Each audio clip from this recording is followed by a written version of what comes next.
Hello, my name is Amanda Bryant. I'm a board-certified music therapist, and I want to talk with you now a little bit about developing tactile skills for the young child with a vision impairment.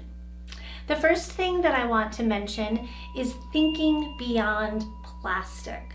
Unfortunately, in our culture, most toys and objects that we engage with very young children through preschool age tend to be plastic. Plastic is a wonderful medium. Lots of instruments themselves can be plastic, but I want you to think about how music instruments can develop a more rich, tactile experience for your child with a vision impairment.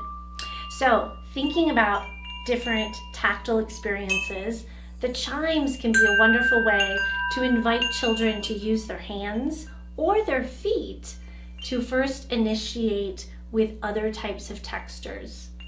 Chimes can be wonderful, so consider using chimes, which are readily available at hobby stores or you can find online. Another favorite instrument of mine is the cabasa.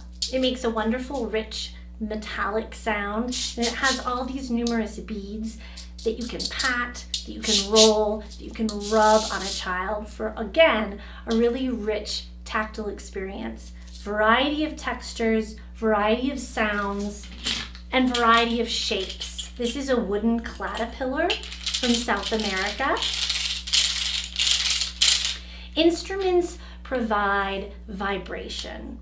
And the second thing that I want to mention to you is thinking about your child's developing sense of touch in terms of tactile exploration and play. Sometimes we as adults expect kids to interact with an instrument or an object the way it was designed to be used, but we expect that perhaps a little too soon. Allowing a really long time for tactile exploration and play develops those cognitive pathways in the brain that help children understand what an object is, the sounds that it makes, and how it feels on their skin, and most importantly, on their hands. The third thing that I want to mention is the hands themselves. Think about helping your child with a vision impairment using a hand-under-hand approach at all times. When we use a hand-over-hand approach, we tend to guide and sometimes force a child to perhaps touch something that they're not ready to touch.